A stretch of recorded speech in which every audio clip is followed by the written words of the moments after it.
Hello everyone, my name is Nidhi Verma and welcome to exam tape tool. जो आज का job recruitment आया है वो आया है पावर ग्रिड के साइड से, और याद रखिएगा किसके थ्रू करना है, गेट 2026 के थ्रू। मतलब आपको पहले गेट 2026 का फॉर्म फिल होना चाहिए, उसमें आपने रजिस्ट्रेशन ऑलरेडी करा रखा है तो ही आप इसके लिए एलिजिबल हैं। ठीक है, देखो बहुत सारे बच्चे ऐसे होते हैं जिन्हें फर्दर स्टडी करना होता है तो वो गेट के थ्रू अपना जाते हैं, बट बहुत सारे ऐसे बच्चे होते हैं जो गेट का फॉर्म इसलिए अप्लाई करते हैं ताकि वो बहुत सारे अलग अलग जॉब रिक्रूटमेंट के लिए एलिजिबल हो, उसमें अप्लाई कर सके। क्योंकि बहुत सारे आप रिक्रूटमेंट देखोगे अभी से लेके जब गेट का पेपर होने के बाद भी, जो कि आपको गेट 2026 के स्कोर के बेसिस पे दे रहे होंगे। इसलिए अगर आपने अभी तक गेट का रजिस्ट्रेशन नहीं कराया है तो 6 अक्टूबर तक की डेट एक्सटेंड कर दी गई है, तो अभी भी आपके पास चांस है, आप लोग अभी भी जाके अप्लाई कर सकते हैं। ठीक है, तो कहां से आया है? पावर ग्रिड से आया हुआ है। इंजीनियर ट्रेनिंग को रिक्रूट कर रहे हैं, किसके थ्रू कर रहे हैं? गेट 2026 के एग्जाम पेपर के बेसिस पे। ठीक है, कौन कौन से डोमेन के लिए है? Electrical, electronics, civil and computer science. Electrical, electronics, civil and computer science, अलग अलग डोमेन के लिए ना अलग अलग रिक्रूटमेंट आते रहते हैं, तो इतना कुछ परेशान होने वाली बात नहीं है। इसमें सिर्फ 4 ही डोमेन का है, बाकी सारे डिसिप्लिन का क्यों नहीं दिया गया है, तो सबके लिए आता रहता है। Electrical, electronics, civil, computer science का ये आया है। बाकी अगर आपने गेल का नहीं देखा है तो वो भी आप जाकर के हमारे चैनल पे आपको प्रोवाइडेड है, वहां पे जाके आप चेक कर सकते हो। ठीक है, गेल का भी गेट 2026 के बेसिस पे ही है, उसका स्टार्ट हो रहा है 17 फेब से, तो उसको भी मिस मत कीजिएगा। अच्छा चांस है, अच्छी सैलरी है वहां की, तो आप उसके लिए भी एलिजिबल अगर हो तो वहां पे भी अप्लाई कर दीजिएगा। तो डिसिप्लिन कौन कौन से रहने वाली है? Electrical, electronic, civil and computer science. किसके थ्रू कर रहे हैं? गेट 2026 के थ्रू। आपके पास वैलिड स्कोर होना चाहिए, गेट 2026 का होना चाहिए। अपर एज लिमिट 28 ईयर है। इसेंशियल क्वालिफिकेशन आपका फुल टाइम बी बीटेक या बीएससी इंजीनियरिंग होना चाहिए। ठीक है, बी बीटेक या बीएससी इंजीनियरिंग होना चाहिए। 4 discipline electrical, electronic, civil, computer science के हैं तो ही आप लोग एलिजिबल हैं, तो ही आप लोग अप्लाई कर सकते हैं। मिनिमम परसेंटेज 60% है या फिर इक्विवेलेंट सीजीपीए होगा तो भी चलेगा। अगर कोई फाइनल ईयर का स्टूडेंट है या फिर फाइनल सेमेस्टर उसका चल रहा है तो उसका फाइनल सेमेस्टर का अगर रिजल्ट 14 तक आ जाता है, 14 अगस्त तक आ जाता है, तो आप लोग एलिजिबल हो, तो आप लोग अप्लाई कर सकते हो। याद रखिएगा, फाइनल ईयर स्टूडेंट का अगर रिजल्ट आ जाता है 14 अगस्त तक तो ही आप लोग एलिजिबल हो। 14 अगस्त ये वाला नहीं, नेक्स्ट ईयर जो आने वाला है 2026 में। ठीक है, इसके बाद पीडब्ल्यूबीडी के लिए कुछ इंस्ट्रक्शंस उन्होंने लिख रखा है। एज लिमिट कितना था? एज लिमिट 26 था ना, 28 ईयर एज लिमिट थी।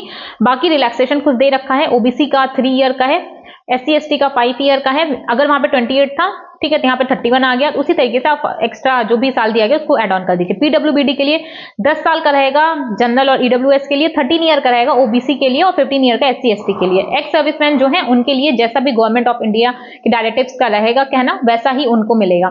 तो ओबीसी के लिए 3 ईयर का है, एससी एसटी के लिए 5 ईयर का है, पीडब्ल्यूबीडी के लिए 10 ईयर का है। ओबीसी पीडब्ल्यूबीडी का है तो 13 ईयर का है, और अगर एससी एसटी से बिलोंग करता है तो आपका 15 ईयर का रहेगा।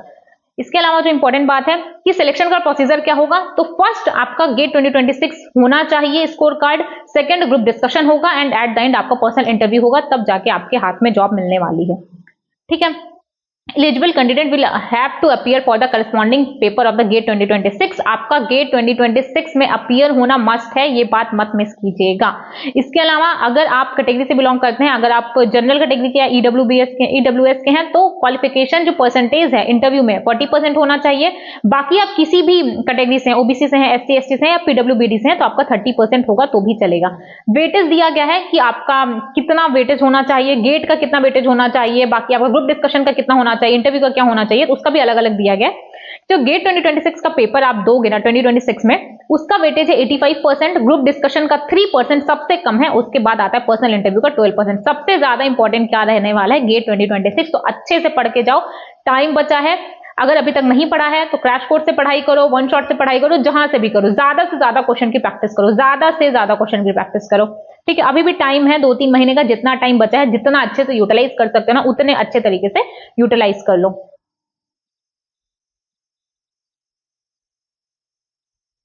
यहाँ पे भी यही लिखा गया है कि गेट 2026 का स्कोर ही वैलिड होगा, 2025 या उसके पहले का वैलिड नहीं होगा।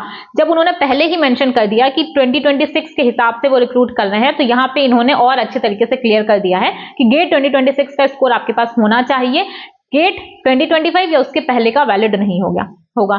ठीक है, नेक्स्ट सैलरी की बात किया गया इन्होंने। अगर ट्रेनिंग के ड्यूरिंग आपकी सैलरी रहेगी 11 लाख पर एनम, और उसके बाद जब आपकी ट्रेनिंग कंप्लीट हो जाएगी उसके बाद 22.5 लाख रहेगी पर एनम। सैलरी भी अच्छा खासा दे रहे हैं। बाकी जितने भी आपको अलाउंसेस मिलते हैं, जितने भी आपको फैसिलिटी प्रोवाइड की जाती है जॉब में, वो सारी आपको यहाँ पे भी मिलने वाली है, सब आपको यहाँ पे मिलेगी।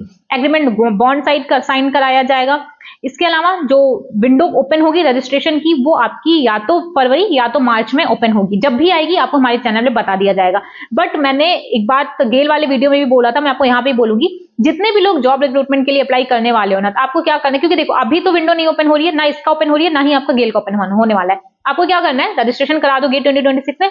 बाकी एक जो भी आपके पास लैपटॉप है, आपके पास कॉपी है, जहां पे भी आप देखते रहते हो रेगुलरली, वहां पे नोट डाउन कर लो कि हाँ ठीक है, गेल का है, फेब में आएगा तब अप्लाई करना है, पावर ग्रिड का है फरवरी मार्च में आएगा तब जाके अप्लाई करना है, जिससे कि कोई चीज मिस ना होने पाए। ठीक है, ये थी सारी इंपॉर्टेंट बात। मुझे नहीं लगता और कुछ बचा है। बाकी इन्होंने गेट 2026 के बारे में बता दिया है कि यहाँ पे तो अभी गलत है, आई थिंक पहले का होगा। अभी रजिस्ट्रेशन चल रहा है 6 अक्टूबर, पहले था 25 सितंबर लास्ट डेट थी, फिर उसको एक्सटेंड किया गया 28 अक्टूबर, अब है आपकी 6 अक्टूबर आपकी लास्ट डेट होने वाली है। अभी आपके पास टाइम है, जिन भी बच्चों ने अभी तक अप्लाई नहीं किया है, अभी तक रजिस्टर नहीं किया है, तो जाकर के रजिस्ट्रेशन कंप्लीट करवा दो। ठीक है, बाकी पावर ग्रिड का फरवरी या मार्च में रिलीज किया जाएगा, लास्ट डेट रहेगी मार्च। अभी उन्होंने स्टार्ट नहीं किया है, लास्ट उन्होंने पहले ही बता दिया, बट रेडी रहिए। अपना गेट का पेपर बहुत अच्छे तरीके से करके आइए, कोई भी गलती मत करिए। अगर आपको एमटेक करना है तो वहां से चले जाओ, बाकी अगर आपको पढ़ाई में नहीं जाना है, आपको जॉब लेनी है, अगर जितना अच्छा आपका गेट का स्कोर रहेगा ना, उतनी अच्छी जॉब आपके हाथ लगने वाली है। तो गेट की तैयारी अच्छे तरीके से करते रहिए। बाकी इधर साइड से जितने भी रिक्रूटमेंट आएंगे, जो भी इंपॉर्टेंट नोटिस आएगी, वो सारी आपको हमारे चैनल पर प्रोवाइड कर दी जाएगी। Thank you.